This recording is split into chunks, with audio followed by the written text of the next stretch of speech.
நம்ம பாட்டாளி மக்கள் கட்சி நண்பர் என்னன்னா மருத்துவர் ராமதாஸ் அவர்களை காப்பாற்றுறதை விட மோடி அவர்களை காப்பாற்றுறத நீங்க இருக்கீங்க. யாரையும் காப்பாற்ற வேண்டிய சூழ்நிலையில் பாட்டாளி மக்கள் கட்சி இல்லை. நீங்கள் வேண்டுமானால் உங்கள் கட்சியை காப்பாற்றிக் கொள்வதற்கு உங்கள் நிலைப்பாடை மாத்திக்கலாமே தவிர பாட்டாளி மக்கள் கட்சி என்றைக்கும் எங்கள் நிலைப்பாடை நாங்கள் மாற்றிக் கொள்வதில்லை. Introducing Growth Guarantee Homes from MP Developers. Trust forever. அன்னைக்கு தீர்மானத்துல என்ன நிலைப்பாடு எடுத்தோமோ அதே நிலைப்பாடு தான் இருப்போம். விடுதலை சிறுத்தைகள் வேண்டும் என்றால் உங்கள் அரசியலையும் கட்சியும் காப்பாற்றியதுக்கு வேலை நிலைப்பாடு எடுங்க.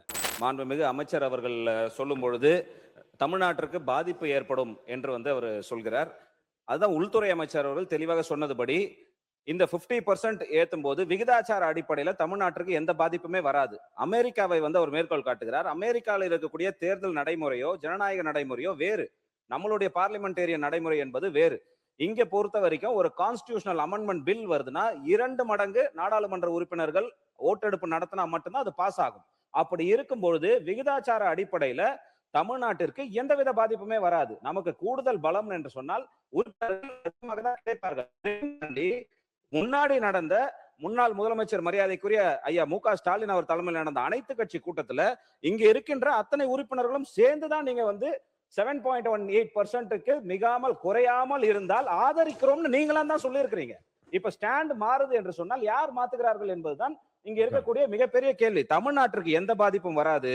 பார்லிமெண்டேரியன் இருக்கு டிவிக்கு அதுதான் நான் கூடிட்டேன். அனைத்து கட்சி கூட்டத்துல நம்முடைய நீர்வளத்துறை அமைச்சர் பகிர்ந்திருக்கிறாரு, நம்முடைய அமைச்சர் அவருக்கு பங்கேற்றிருக்கிறாரு, கம்யூனிஸ்ட் கட்சியினுடைய தலைவர்கள் பங்கேற்று கையெழுத்து போட்ட தீர்மானம் அனைத்து கட்சி கூட்டத்தினுடைய தீர்மானம் இருக்கிறது. அன்றைக்கு எடுத்த நிலைப்பாடு 7.18% குறையாமல் இருந்தால் இந்த தீர்மானத்தை ஆதரிக்கிறோம்னு சொல்லி இருக்கிறாங்க. எல்லாம் நீங்களும் தான் கையெழுத்து போட்டுருக்கீங்க. காங்கிரஸ் ஃபேர் டிலிமிட்டேஷன் வேணும்னு பார்லிமெண்ட்ல போராடினாங்க. இப்ப ஏன் நோ டிலிமிட்டேஷன் மாறுறீங்க? நிலைப்பாடை ஏன் மாத்துறீங்க? ஃபேர் டிலிமிட்டேஷன் வேணும் தான் உங்களுடைய பாராளுமன்ற உறுப்பினர்கள் பாராளுமன்றத்திலேயே வெளியில போராடினாங்க. இப்ப நோ டிலிமிட்டேஷன் மாத்துறது காங்கிரஸ் கட்சி தான். நிலைப்பாடை மாற்றுவதெல்லாம் இல்லை. தமிழ்நாட்டிற்கு எந்த பாதிப்பும் வராது. அதையும் தாண்டி ஒண்ணே உள்துறை அமைச்சர் அமித்ஷா அவர்கள் நாடாளுமன்றத்துல உறுதிமொழி கொடுத்திருக்கிறார். நாடாளுமன்றத்துல ஒரு உள்துறை அமைச்சர் சொன்னார்னா அது அஷூரன்ஸ்ல போயிடும். அதை விவாதம் பண்ணுவது என்பது ஒரு அமைச்சருடைய பதிலை விவாதம் செய்வதற்கு சமம். ஒரு நாடாளுமன்ற உள்துறை அமைச்சர் தமிழ்நாட்டிற்கு எந்த பாதிப்பும் வராதுன்ற அஷூரன்ஸை கொடுத்திருக்கிறார். அந்த அஷூரன்ஸ் நம்பிக்கையில தான் நம்ம இருக்க வேண்டும். மாண்புமிகு பொதுப்பணித்துறை அமைச்சர் அவர்கள் ஒரு நிமிஷம் அவர் பேசிட்டோம். மாண்புமிகு அமைச்சர் சமூக நீதித்துறை அமைச்சர் மாண்புமிகு பேரவைத் தலைவர் அவர்களே, கடந்த ஏப்ரல் 16ஆம் தேதி தொகுதி மறுவரையறை உள்ளிட்ட 3 சட்டத்திருத்த மசோதா கொண்டு வந்த உள்துறை அமைச்சர் அமித்ஷா அவர்கள் அங்கே உரையாற்றும் போது, மக்களவையில் அவர் உரையாற்றும் போது ஒரு செய்தியை சொல்கிறார். தொகுதி மறுவரையால் தென் மாநிலங்கள் பாதிக்கப்படும் என்ற உண்மைக்கு மாறான ஒரு வாதத்தை முன்வைக்கின்றனர்.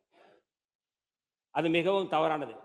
மக்களவையில் மாண்புமிகு உள்துறை அமைச்சர் அமித்ஷா பேசிய உரையை நான் அப்படியே சொல்றேன்.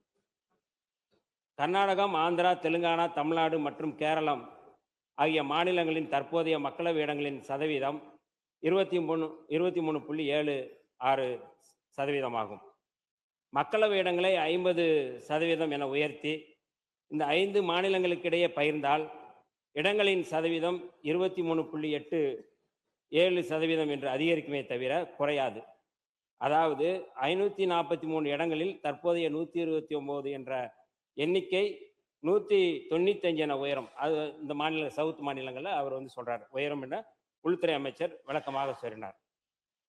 சரி, இதை இப்படி பேசுறாரு, இது குறித்து அவர் வெளியில என்ன அப்படிங்கிறத நான் கடந்த முறை நான் பேசும்போது சொன்னேன். அவர் உள்ள ஒன்று பேசுறாரு, வெளியில ஒன்று பேசுறாரு. அதுக்கான என்ன இருக்கிற ஆதாரத்தை என்ன இருக்குன்னு நம்ம சொல்றோம். அதுல நீங்க வெளிப்படையா ஒரு முக்கியமான இந்து ஆங்கில நாளிதழுடைய ரெசிடென்ட் எடிட்டர் வர்கீஸ் ஜார்ஜ் எழுதின அந்த கட்டுரை நான் வச்சிருக்கிறேன்.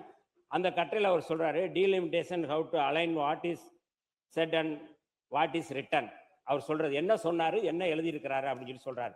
நான் சொல்லல, ஹிந்துல கட்டுரையை நான் சொல்றேன். நான் இந்த கட்டுரையில அவர் என்ன சொல்றாருன்னா, அவர் இருங்க நான் அவர் சொல்லி முடிக்கிறேன்.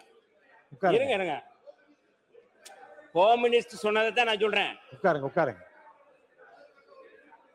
இது குறித்து இருங்க, இது குறித்து இல்ல அவர் அந்த கற்று நான் சொல்லி முடிச்சிடறேன். இல்ல அவர் என்ன சொல்றாரு, மக்களவையில் பேசிய அந்த கருத்து அவர் கொண்டு வந்த மசோதாவில் இல்லை என்பதை அவர் சொல்றாரு. அதைத்தான் நாங்க சொல்றோம். மசோதாவில் இல்லாததை அவர் மக்களவையில் பேசுகிறார் என்றால் அதுதான் ஏமாற்று வேலை. அமித்ஷா உள்ள ஒண்ணு பேசுறாரு, மசோதாவில் ஒண்ணு சொல்றாரு அப்படிங்கறத நம்ம இதுல சொல்ல வரோம். ஏமாற்று வேலை என்ற வார்த்தையை நான் அவைக்குள் நீக்கிறேன். இல்ல அது நான் ஆதாரத்தோட சொல்றேன். நீங்க ஆதாரத்தோட சொல்றேன். நான் ஆதாரம்லாம் நான் பேசல, இந்த கட்டையின் அடிப்படையில் நான் பேசுறேன். மசோதாவில் இங்க வருங்க, அதாவது நம்ம பாட்டாளி மக்கள் கட்சி நண்பர் என்னன்னா, மருத்துவர் ராமதாஸ் அவர்களை காப்பாற்றுறதை விட மோடி அவர்களை காப்பாற்றுறதை நீங்க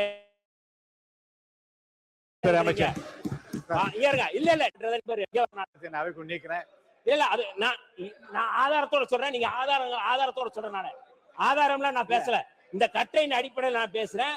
மசோதாவில் இங்க வருங்க, அதாவது நம்ம பாட்டாளி மக்கள் கட்சி நண்பர் என்னன்னா, மருத்துவர் ராமதாஸ் அவர்களை காப்பாற்றுறதை விட மோடி அவர்களை காப்பாற்றுறதை நீங்க இருக்கீங்க. இல்ல நீங்க இருங்க, நான் சட்டத்தின் அடிப்படையில் பேசுறேன், மக்களவையில என்ன பேசுறாங்க அடிப்படையில் பேசுறேன். இல்ல நீங்க பேசுனது என்னங்கறத நான் சொல்றேன். நான் அவ்வளவுதான். மாண்புமிகு பொதுப்பணித்துறை அமைச்சர் வரலாம் வாங்க. மாண்புமிகு ஒரு நிமிஷம் நான் பேசி முடிச்சேன். மாண்புமிகு பேரவைத் தலைவர்களே, ஏற்கனவே மாண்புமிகு பேரவைத் தலைவர்களே, நான் பேசி முடிச்சிடறேன். நான் பேசிடுறேன். மாண்புமிகு பேரவைத் தலைவர்களே, நான் பேசுறேன். மாண்புமிகு அண்ணா ஒரு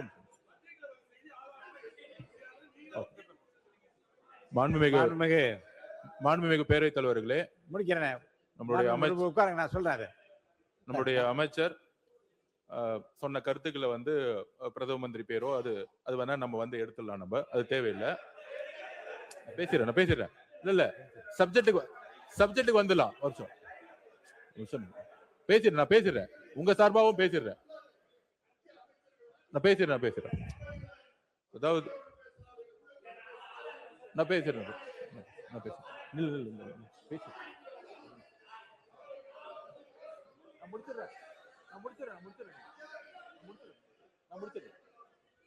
மூத்த உறுப்பினர் பேரவைத்தவர்களே, இங்கு எந்த கட்சியை பத்தி நம்ம பேச வேணாம். மாண்புமிகு பேரவைத் தலைவர்கள், நான் சொன்னதை திசை திருப்புன்ற வேலையில தான் செய்யறாங்க பாஜகவும் பாமகவும் சேர்ந்து. ஏதை நான் சொல்றேன் அப்படின்னா, இல்ல நான் அதாவது மக்களவையில் பேசிய மாண்புமிகு உள்துறை அமைச்சர் அந்த மசோதாவில் சொல்லப்படுகின்ற செய்தி அதுல இல்ல. மசோதாவில் சொல்லப்பட்டது வேறு, அவர் பேசியது வேறு அப்படிங்கிற செய்தியை தான் சொல்றேன். அதுல நான் ஆதாரமா ஹிண்டுல வந்ததை நான் சொல்றேன். நான் அதுல ரொம்ப முக்கியமா மக்கள் தொகை நான் சொல்றேன். இருங்க, நான் படிச்சிடறேன். என்னை படிக்க விடுங்க. மக்கள் தொகை கணக்கெடுப்பு அடிப்படையில் தொகுதி மறுவரையறை ஆணையம் மாநிலங்களுக்கான தொகுதிகளை வரையறுக்கும் என்றுதான் மசோதாவில் சொல்லப்பட்டிருந்ததை தவிர, அமித்ஷா அவர்கள் விளக்கியபடி 50% உயர்வு என்பதெல்லாம் எங்குமே இல்லை என்று தான் சொல்லி இருக்கிறாங்க. இதுதான் என்னுடைய கருத்து. எப்படி நான் முடிக்கிறேன்.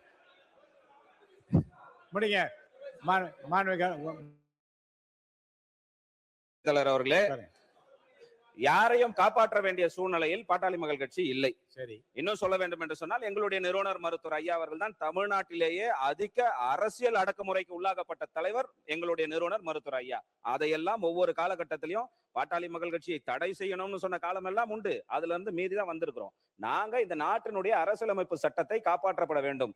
ஏன் அதற்கு முதல் நாள் நீட்டுக்கு கொண்ட அந்த தீர்மானத்துக்கு ஆதரவாக தானே இருந்தோம். யாரை காப்பாத்துறதுக்கு இருந்தோம்? தமிழ்நாட்டுடைய உரிமையை காப்பாத்துறதுக்கு தானே நீட்டுக்கு ஆதரவாக நாங்க இருந்தோம். காவேரி பிரச்சனையில் வந்தப்போ நாங்க யாருக்கு ஆதரவாக இருந்தோம்? அதே பிஜேபிக்கு எதிரான நிலை தானே நாங்க எடுத்தோம். இது பொறுத்தவரை நாங்க சொல்வது என்னவென்று சொன்னால், மாண்புமிகு அமைச்சர் சொல்வது போல கோரிக்கையெல்லாம் எழுவதல்ல. மக்கள் தொகை கணக்கெடுப்பின் அடிப்படையில தொகுதி வரையறுப்பு செய்யும் என்றால் பாட்டாளி மக்கள் கட்சி எதிர்க்கும். உங்க கூட தான் நிற்போம். மக்கள் தொகை அடிப்படையில வந்ததுன்னா நமக்கான பாதிப்பு ஏற்படும். நம்மளுடைய விகிதாச்சார அடிப்படை குறையும். 100% அரசு கொண்டு வர தீர்மானத்துக்கு ஆதரவாக தான் நாங்க இருப்போம். நாங்க சொல்வது என்னவென்று சொன்னால், இது யாரை கேட்டு வர்றதெல்லாம் இல்ல. சட்டம் வருவது என்றால் காலாவதி ஆகும்போது மறுவரை. இப்ப உள்ளாட்சி தேர்தல் வரப்போகுது, உள்ளாட்சிக்கு 10 வருஷத்துக்கு ஒரு தடவை மறுவரை கேட்கணும். எந்த உள்ளாட்சியில கேட்டாங்க? எந்த உள்ளாட்சியில எங்களுக்கு மறுவரை பண்ணுங்கன்னு யார் வந்து கேட்டா? யாரும் கேட்கல. சட்டம் காலாவதி ஆகும்போது மறுவரை என்பது தானாக நடக்கும். 7.18% வரும்பொழுது எந்த பாதிப்பும் இருக்காதுன்னு அவங்களுடைய தலைவர் மரியாதைக்குரிய அண்ணன் திருமாவளவன் அவர்கள் அனைத்து கட்சி கூட்டத்துல சொல்லியிருக்காரு. இப்ப அமித்ஷா சொன்னது வெளியில ஒண்ணு சொல்றாரு, உள்ள ஒண்ணு சொல்றாருன்னா, அவர்களுடைய தலைவர் அன்னைக்கு தீர்மானத்துல எடுத்த நிலைப்பாடு ஒன்று, இங்க வந்து சட்டமன்றத்துல எடுக்கின்ற தீர்மானம் என்பது வேறு. இங்க வந்து இரட்டை தீர்மானம் எடுக்கிறது யாருன்னா, இப்ப தென் தென் மாநிலத்துல இருந்து வரணும்னா தேவகவுடா வந்திருக்கிறாரு, நரசிம்மராவ் வந்திருக்கிறாரு. இவங்க எல்லாம் தென் மாநிலத்தில இருந்து வந்த பிரதமர்கள் தான். தென் மாநிலத்திலிருந்தும் இதுக்கு முன்னாடி பிரதமர் வந்திருக்கிற நிலைப்பாடுகள் என்பது உண்டு. நீங்கள் வேண்டுமானால் உங்கள் கட்சியை காப்பாற்றிக் கொள்வதற்கு நீங்கள் நிலைப்பாடை மாத்திக்கலாமே தவிர, பாட்டாளி மக்கள் கட்சி என்றைக்கும் எங்கள் நிலைப்பாடை நாங்க மாத்திக் கொள்வதில்லை. அன்னைக்கு தீர்மானத்துல என்ன நிலைப்பாடு எடுத்தோமோ அதே நிலைப்பாடு தான் இருப்போம். விடுதலை சிறுத்தைகள் வேண்டுமென்றால் உங்கள் அரசியலையும் கட்சியும் காப்பாற்றியதுக்கு வேலை நிலைப்பாடு எடுங்க. இதோட இந்த பிரச்சனை இந்த போதும். Introducing Growth Guarantee Homes from MP Developers. Trust forever.